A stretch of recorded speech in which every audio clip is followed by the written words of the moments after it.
ఈరోజు గోంగూర పులిహోర రైస్ చేస్తున్నాను. దీనికి కావాల్సిన పదార్థాలు ఇగో. ఆయిల్ తీసుకొని ఆయిల్ పోస్తున్నా. ఇప్పుడు పోపు దినుసులు వేస్తా. జీలకర్ర, ఆవాలు, శనగపప్పు,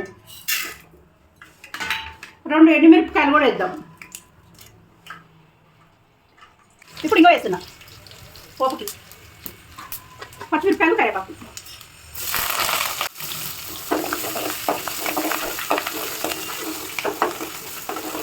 కొంచెం పసుపు కూడా వేస్తున్నాం. ఉప్పు.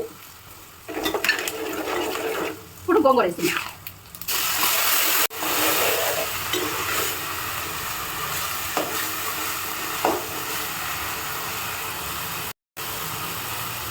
ఫాస్ట్గా అయిపోయే గోంగూర పులిహోర రైస్ రెడీ.